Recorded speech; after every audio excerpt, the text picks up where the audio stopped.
आपल्या सर्वांना माझी सादर विनंती आहे,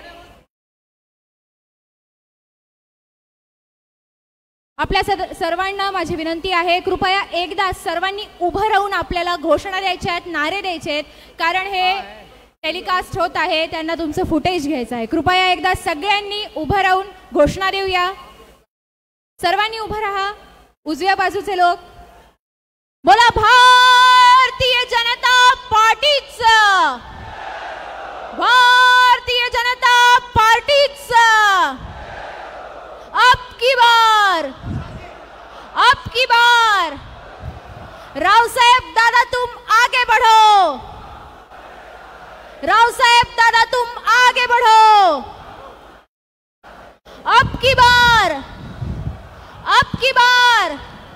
बोलो, भारतीय जनता पार्टीचं, भारतीय जनता पार्टीचं वंदे वंदे, बोलो बोलो, भारत माता की, भारत माता की वंदे वंदे।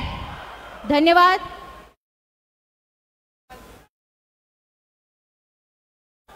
बोलो छत्रपति शिवाजी महाराज की, बोलो जय भवानी, बोलो जय भवानी, बोलो जय शिवाजी। छत्रपति संभाजी महाराज की, बोलो शिवाजी महाराज की, छत्रपति शिवाजी महाराज की। धन्यवाद। यानंतर ब्रह्मानंदजी चव्हाण यांना मी विनंती, आरपीआयचे प्रतिनिधी आहेत, नेते आहेत, यांना मी आरपीआयचे नेते ब्रह्मानंदजी चव्हाण यांना मी आमंत्रित करते। आपल्या महाराष्ट्राचे लाडके उपमुख्यमंत्री देवेंद्रजी फडणवीस साहेब यांचं आगमन झालेले, कृपया भारतीय जनता पार्टीचे पदाधिकारी व साहेबावर प्रेम करणारे कृपया यांना विनंती करतो, टाळ्यांच्या गजरात साहेबाचं स्वागत करावा। भारतीय जनता पार्टीचा, भारतीय जनता पार्टीचा, भारतीय जनता पार्टीचा अब की बार रावसाहेब पाटील दानवे तुम आगे बढ़ो। मी घोषणा देईल। स्वागत है भाई, स्वागत है। अपन सगळ्यांनी म्हणायचंय, देवेंद्र जी का स्वागत है।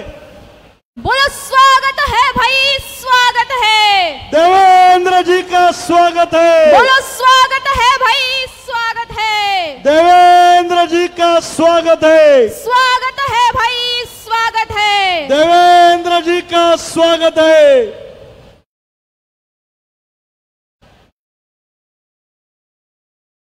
हाँ,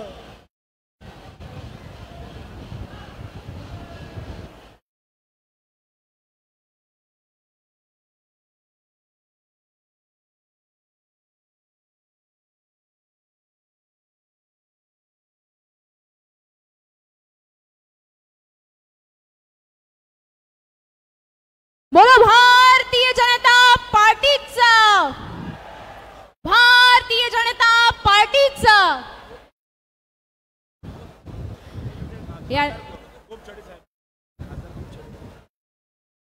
यानंतर ब्रह्मानंदजी चव्हाण साहेब आपल्याशी संवाद साधणार आहेत।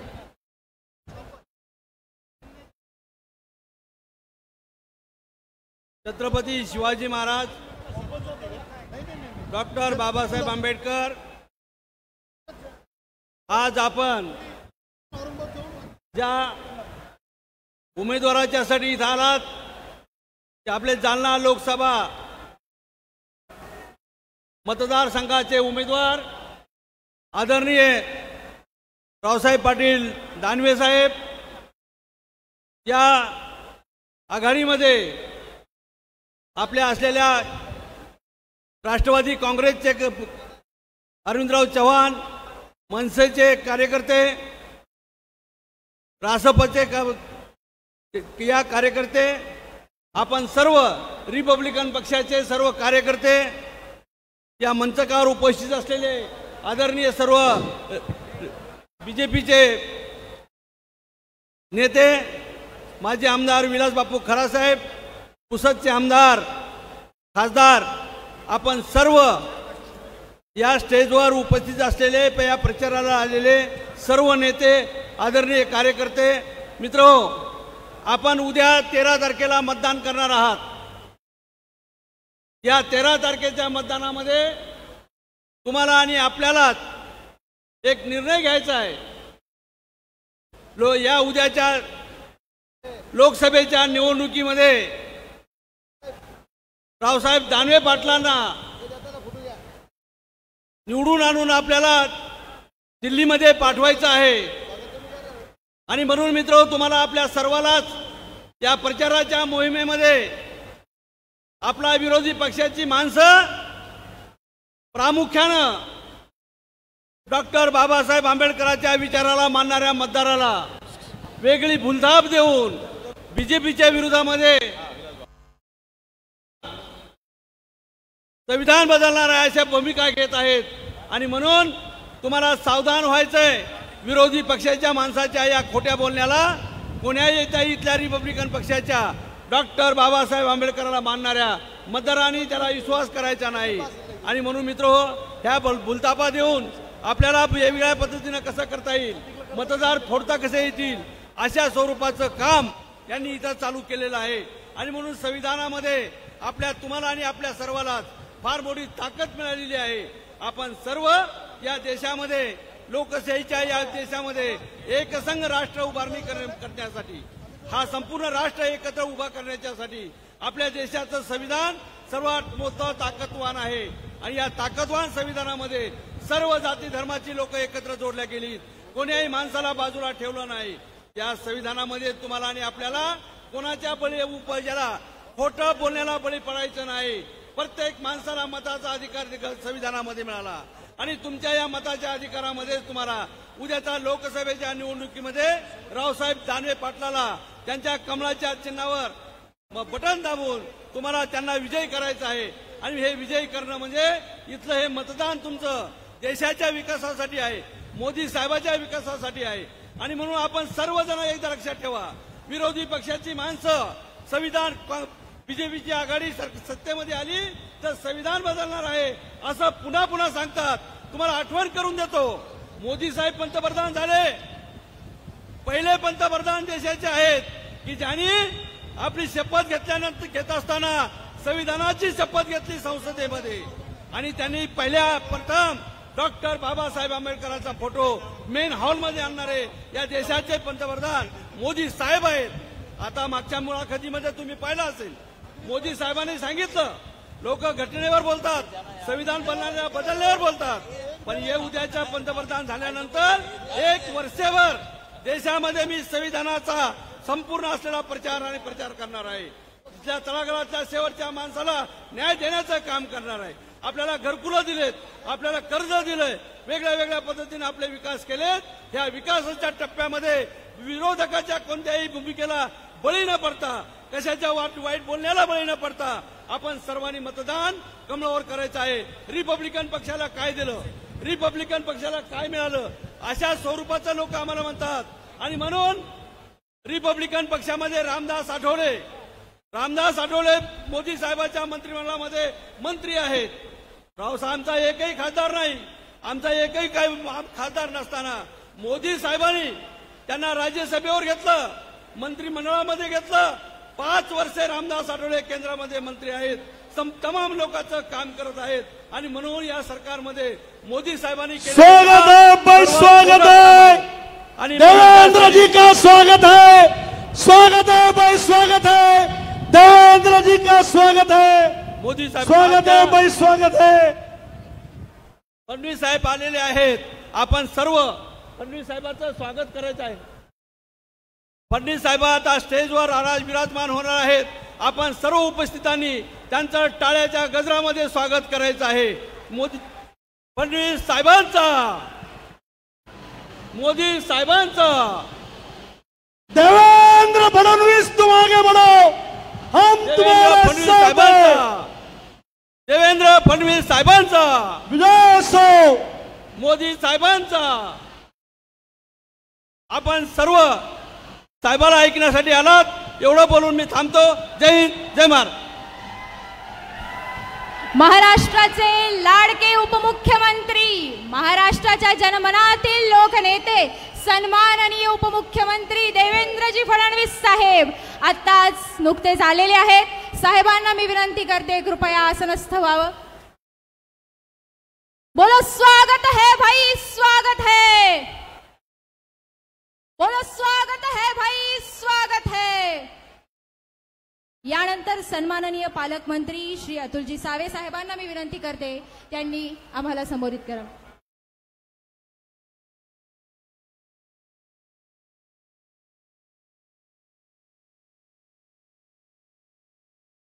यानंतर ओमप्रकाशजी चिंतळकर रासपचे नेते आहेत, साहेबांना मी विनंती करते त्यांनी आम्हाला मार्गदर्शन करावं।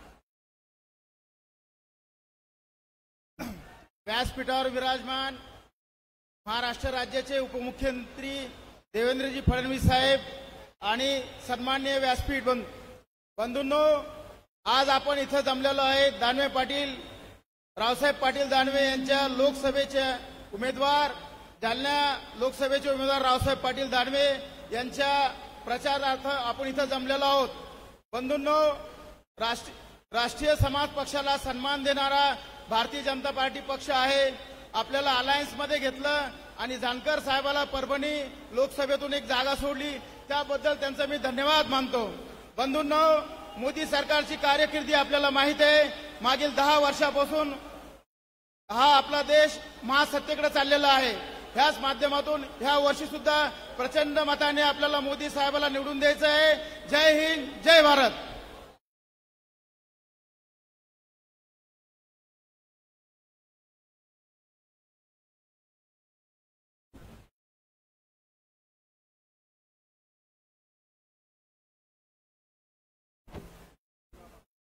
जमलेल्या सर्वांना माझी विनंती आहे कृपया खुर्च्यांवरती आसनस्थ व्हावं। मागच्या बाजूला काही खुर्च्यांवर जागा आहे। जमलेल्या उजव्या बाजूच्या व्यक्तींना विनंती आहे, बंधूंना विनंती आहे मागच्या बाजूला त्यांनी बसून घ्यावं। यानंतर आपले लाडके नेते सन्माननीय बागडे नाना यांना मी विनंती करते आम्हाला त्यांनी मार्गदर्शन करावं।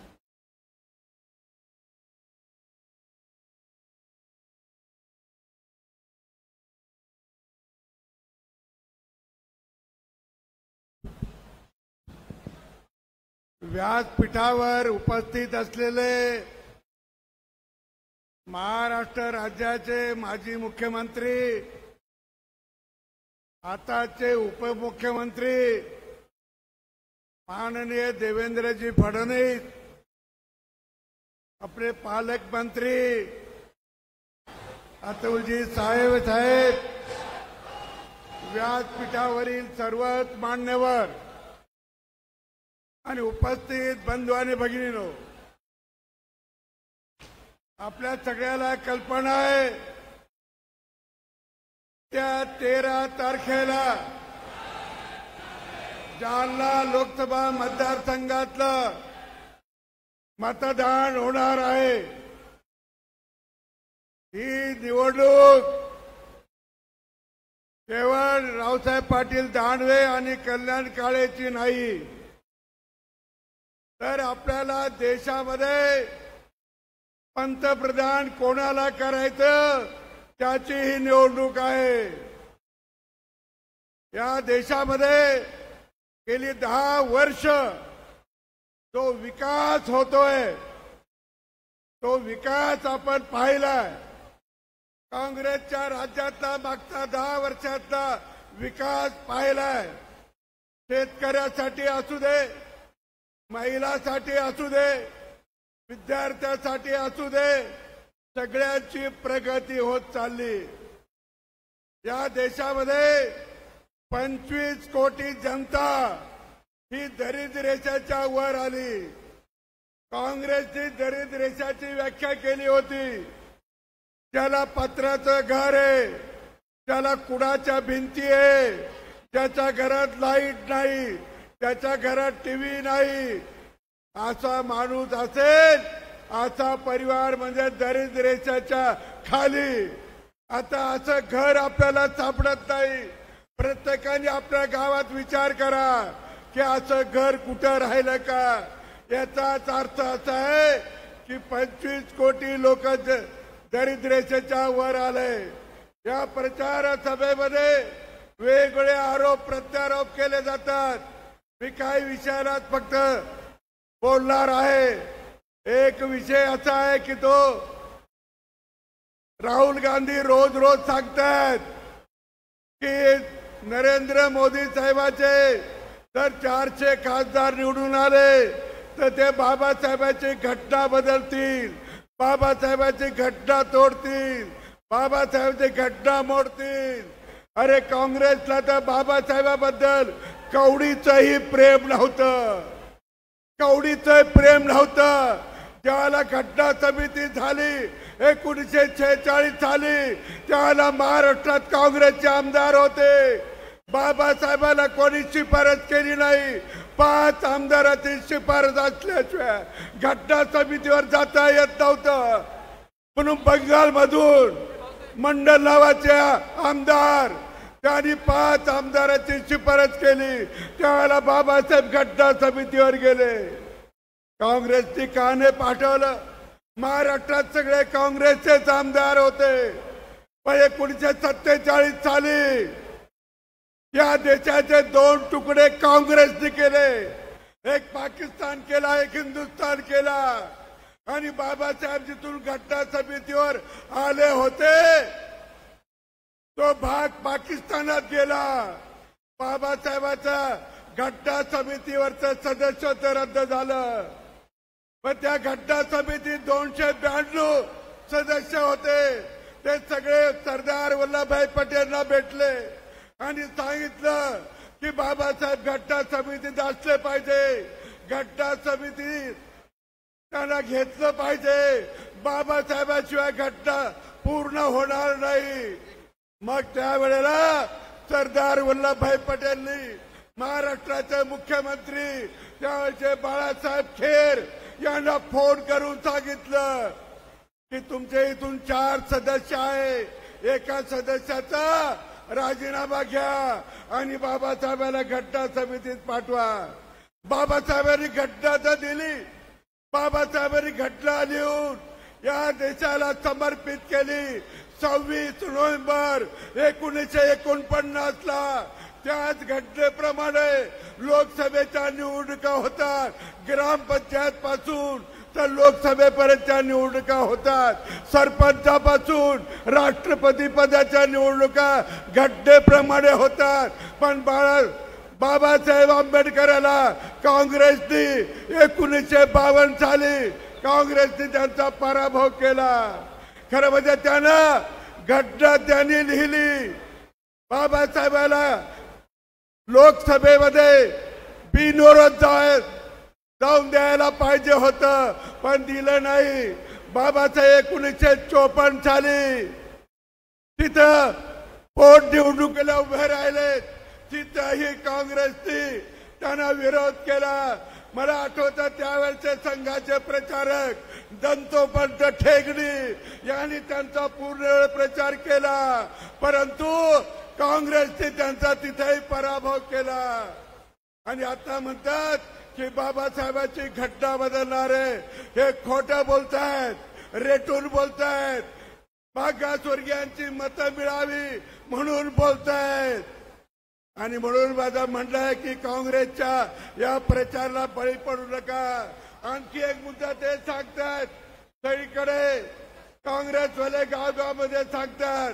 तुमच्या जालना तालुक्यात परवा एक घटना घडली मराठा आरक्षण बद्दल. काही जण टोप्या घालून 1 मराठा लाख मराठा अशा टोप्या घालतात आणि काँग्रेसच्या उमेदवाराचा प्रचार करतात. टोपी खिशात घालून काँग्रेसचा प्रचार करायला निघाले. अरे तुम्हाला प्रचारच करायचा तर उघड करा, उघड. कोणी मना नाही केली. परंतु मराठ्याला आरक्षण कोणी दिलं असेल तर ते भारतीय जनता पार्टीच्या शिवसेनेच्या सरकारने पहिल्यांदा दिले, आता दिले.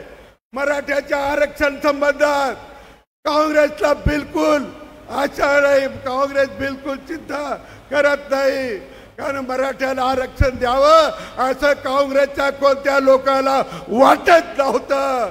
आपल्याला आठवत असेल की 1982ला अण्णासाहेब पाटील माथाडी कामगाराचे नेते होते. त्यांनी मोर्चा काढला. त्यावेळेला बाबासाहेब भोसले मुख्यमंत्री होते, शरद पवार साहेब मंत्रिमंडळात होते आणि बाबासाहेब त्यावेळेला अण्णासाहेबांनी सांगितलं होतं की जर मला न्याय मिळाला नाही तर मी उद्याचा सूर्य पाहणार नाही. पण बाबासाहेब भोसलेच्या मंत्रिमंडळाने त्यांना काही उत्तर दिलं नाही. त्यांचं निवेदन कचऱ्याच्या टोपलीत टाकलं आणि अण्णासाहेब पाटलांनी स्वतःच्या पिस्तूल मधून गोळी घालून घेतली आणि आत्महत्या केली. 1982 साली पहिली आत्महत्या जर अण्णासाहेब पाटलांना केली तर त्याच्यानंतर काँग्रेसवाल्याला जाग आली नाही का? पण त्याला द्यायचंच नव्हतं. 2012 साली 2012ला वरच्या सभागृहामध्येच विधान परिषदेमध्ये एक लक्षवेधी लागली आणि त्यावेळेला गदारोळ झाला. सभागृह अनेक वेळा बंद झालं. पृथ्वीराज बाबा त्यावेळेला मुख्यमंत्री होते.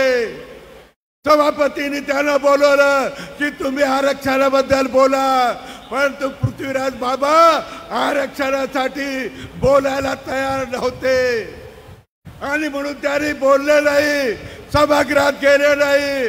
फौजिया खाननी उत्तर दिलं, एकदा शिवाजी मोघेंनी उत्तर दिलं, पण काँग्रेसच्या तोंडातून एक शब्द निघाला नाही. आताचे काँग्रेसचे उमेदवार कल्याणरावजी काळे हे त्यावेळेला सभागृहात होते. मराठ्याच्या आरक्षण बद्दल एक शब्द उच्चारला नाही आणि आता मराठ्याचं आरक्षण म्हणून अपप्रचार करतायत.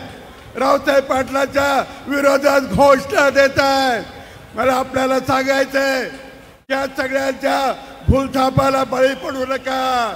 मराठा आरक्षण दिलंय ते आपले शिंदेचे मुख्यमंत्री देवेंद्रजी फडणवीस, अजित पवार साहेब या सगळ्यांनी मराठ्यासाठी आरक्षण दिलंय. 10% आरक्षण टिकलंय. अनेक विद्यार्थी त्याचा फायदा घेतात. फुलंब्री तालुक्याचं एक गाव आहे उमरावती नावाचं गाव, तिथला एक तरुण खंबाड नावाचा तो डायरेक्ट डेप्टी कलेक्टर झालाय. त्याला विचारलं मी की तुला कुठलं आरक्षण मिळालं, तर त्याला केंद्राने जे दिलेलं, मोदीजींनी जे आरक्षण दिलं 10%चं, त्याचा त्याला फायदा झाला. आणि म्हणून असंख्य मुलं आता नोकरी लागतात. पण काँग्रेसवाले गावागाव प्रचार करतात आणि म्हणून मला आपल्याला आग्रहाने सांगायचं की या प्रचाराला बळी पडू नका. या 13 तारखेला भारतीय जनता पार्टीचे महायुतीचे उमेदवार रावसाहेब पाटील दानवे यांच्या कमळ निशाचं बटन दाबा आणि प्रचंड मताने विजय करा अशी नम्र विनंती करतो आणि थांबतो. धन्यवाद. धन्यवाद आदरणीय नाना. यानंतर आपले सन्माननीय पालकमंत्री श्री अतुलजी सावे साहेब यांना विनंती करते आम्हाला मार्गदर्शन करावं. मी जरा घोषणा देतो, सगळ्यांनी थोडस घोषणा द्याव्या. सियावर रामचंद्र की, भारत माता की, वंदे. आपल्या सर्वांचे लाडके जालना जिल्ह्याचे खासदार आणि भावी खासदार रावसाहेब पाटील दानवे यांच्या प्रचारानिमित्त आयोजित आजच्या या सभेला उपस्थित असलेले महाराष्ट्र राज्याचे लाडके माजी मुख्यमंत्री आणि तत्कालीन उपमुख्यमंत्री, ज्यांनी या महाराष्ट्राला एका विकासाच्या वेगळ्या स्थानावर नेऊन सोडलं, असे आदरणीय आमचे नेते देवेंद्रजी फडणवीस साहेब, व्यासपीठावर उपस्थित असलेले खासदार गोपछडेजी, आमदार नीलजी, आमदार हरिभाऊ बागडेजी, शिवसेनेचे नेते आदरणीय अर्जुन खोतकरजी, आदरणीय व्यासपीठ, मी सगळ्यांचं नाव घेत नाही कारण की आपल्याला सगळ्यांची भाषणं ऐकायची आहेत, पाऊस पण यायची भीती वाटते. आज आपण सगळेजण इकडे मोठ्या संख्येने रावसाहेब पाटील दानवे यांच्या प्रचारानिमित्त इकडे आलेला आहात.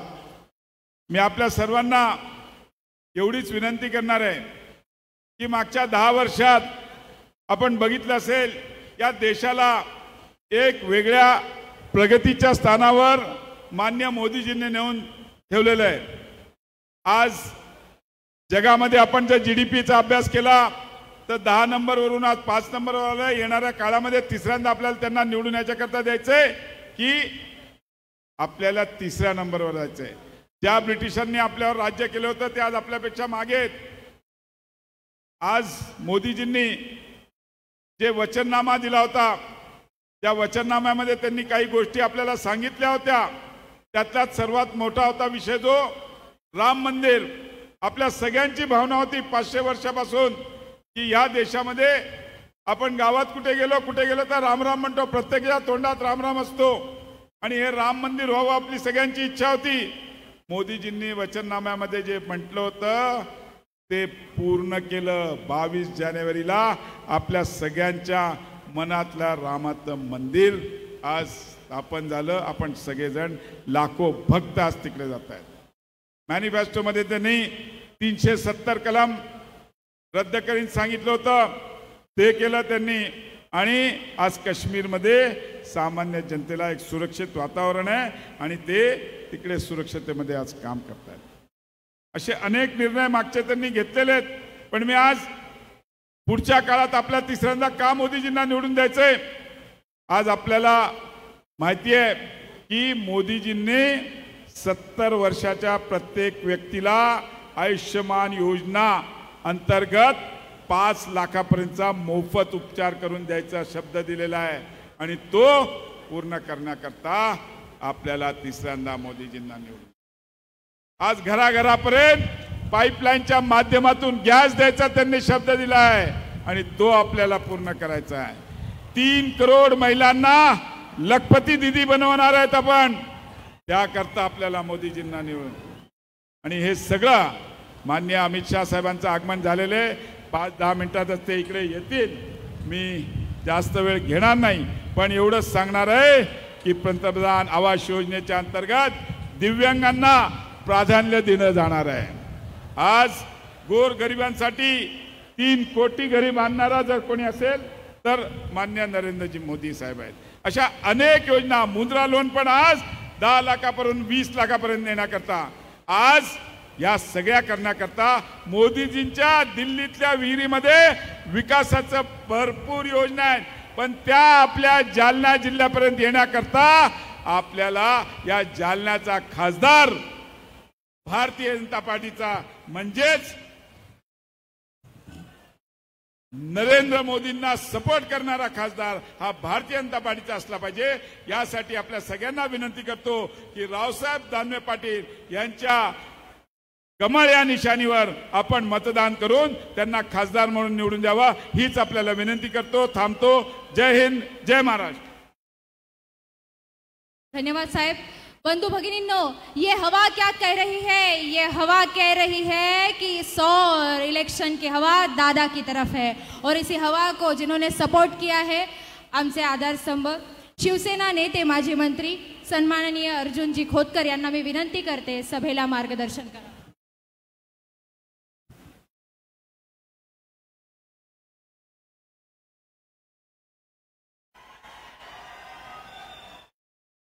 राज्याचे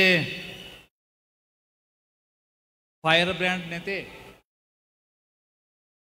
माननीय देवेंद्रजी फडणवीस साहेब, मंचस्थ विराजमान विधानसभेचे माजी अध्यक्ष आदरणीय नाना, सर्व पक्षाचे प्रमुख नेते,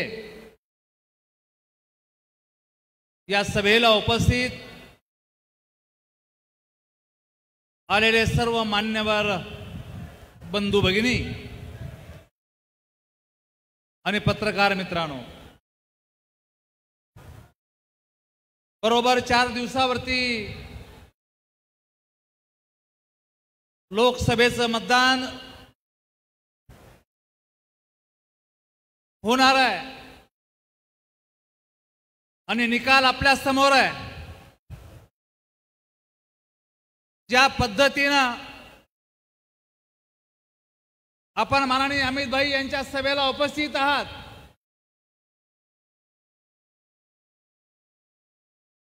ही प्रचाराची नाही परंतु विजयाची सभा या ठिकाणी निश्चितपणे जाणवू लागलेली आहे। मला आपल्याला सांगितलं पाहिजे, माननीय रावसाहेबजी आणि माझे काही मतभेद असले तरी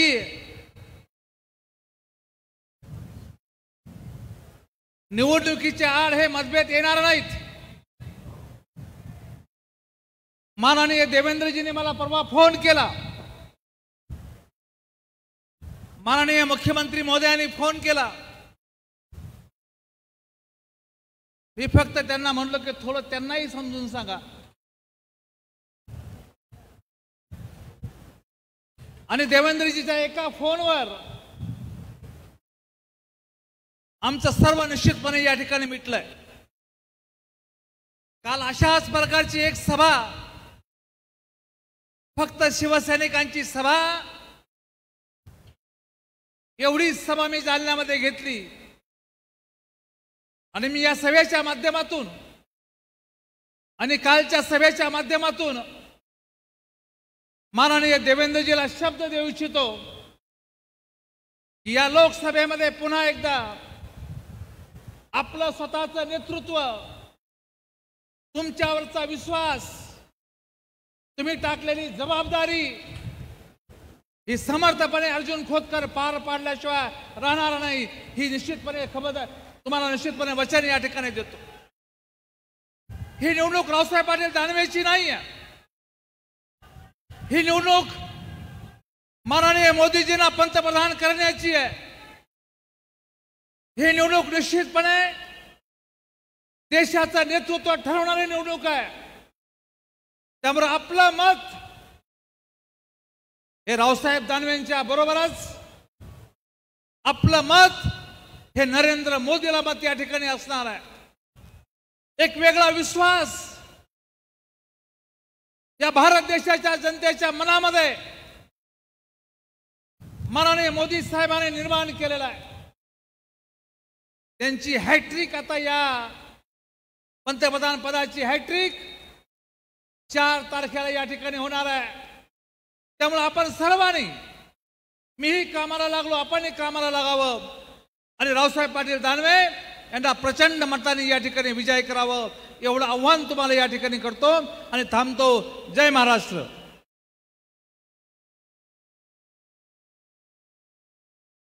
एवढ्या उत्साही भाषणानंतर एकदा घोषणा होऊन गेल्या पाहिजेत। सर्वांनी एक सुरात घोषणा द्यायच्या आहेत। बोलो भारतीय जनता पार्टीचा, बोलो भारत माता की, बोलो भारत माता की। अब की बार राव साहेब दादा तुम आगे बढ़ो, राव साहेब दादा तुम आगे बढ़ो। बोलो बोलो बोलो भारत माता की। वंदे वंदे। अवघ्या काही क्षणामध्ये आपण ज्यांची आतुरतेने वाट पाहत आहात ते आपले सन्माननीय देशाचे गृहमंत्री अमितजी शहा यांचं आगमन सभास्थळी होणारच आहे। माझी सर्वांना विनंती आहे, आपण सर्वांनी जशी जागा मिळेल तिथे सेटल होऊन घ्यावं। थोड्याच वेळामध्ये आपल्या नेत्यांचं इथे आगमन होणार आहे।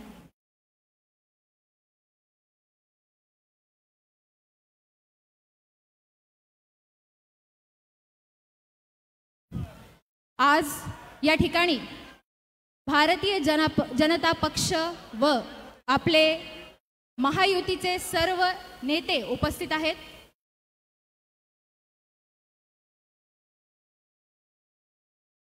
यानंतर माजी आमदार राष्ट्रवादीचे जिल्हाध्यक्ष माननीय अरविंद अण्णा चव्हाण मी यांना विनंती करते त्यांनी सभेला मार्गदर्शन करावं.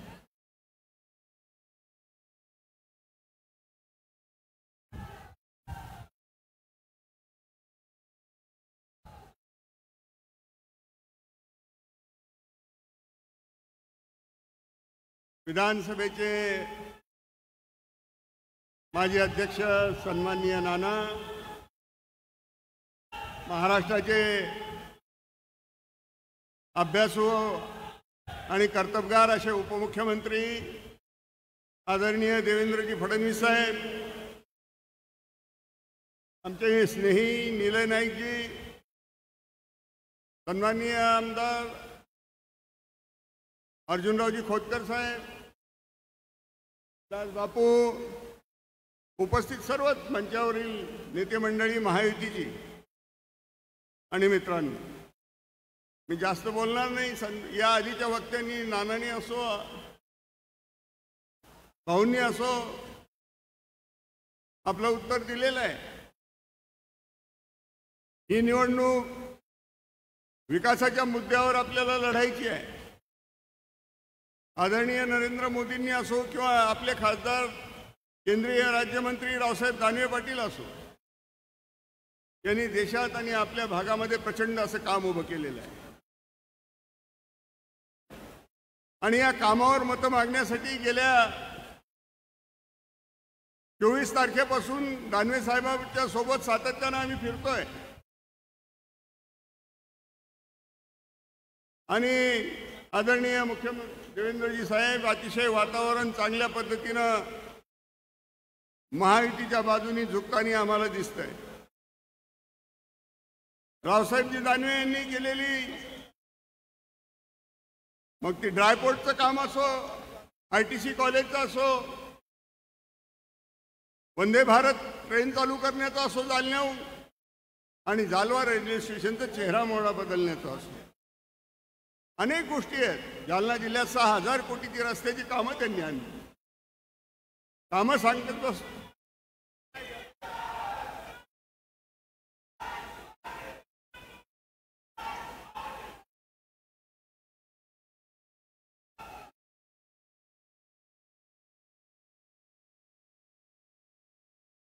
दानवे साहेबांनी केलेल्या कामाची पावती म्हणून भारतीय जनता पक्षानं परत एकदा 6व्यांदा त्यांना या ठिकाणी उमेदवारी दिलेली आहे.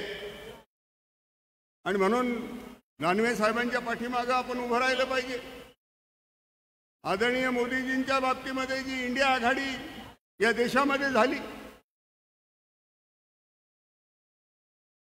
ही इंडिया आघाडी म्हणजे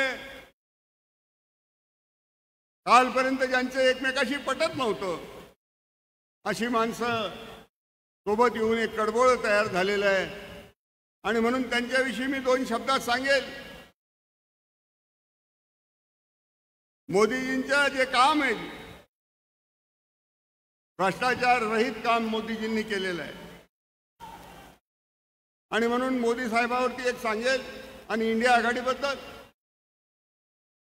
जो कल तक लड़ते थे कुत्तों की तरह, जो कल तक लड़ते थे कुत्तों की तरह, आज उनमें दोस्ती हो गई है और एक ईमानदार को हराने के लिए सारी सियासत नंगी हो गई है. मोदी साहेबांना हरवण्यासाठी ही वेगवेगळ्या विचाराची माणसं वेगळी आली, एकत्र आली. आणि म्हणून यांच्याजवळ ना कार्यक्रम आहे, ना दिशा आहे, ना पंतप्रधान पदाचा उमेदवार आहे. म्हणून मोदीजींनी जे देशामध्ये आपलं स्थान आंतरराष्ट्रीय राजकारणात वाढवलं, त्याला साथ देण्यासाठी आपण एकच करूया. आणि मी शेवटच्या 2 ओळी सांगून माझं संपवणार आहे. महाविकास आघाडीचे कार्यकर्ते या ठिकाणी आहेत, जनता है. और म्हणून ये मैकदा उसी के लिए है, ये मैकदा उसी के लिए जो हम कदम कदम चले, हमारे साथ तुम चलो, तुम्हारे साथ हम चले, न हमसे दूर तुम चलो, न तुमसे दूर हम चले, ये दोस्ती का वक्त है, मिला के चंद कदम चले. आणि येणाऱ्या 13 तारखेला आपल्या कर्तबगार खासदारांना परत एकदा लोकसभेत पाठवा, कमळाच्या निशाणीवरती बटन दाबा, एवढं बोलतो आणि थांबतो. जय हिंद, जय महाराष्ट्र.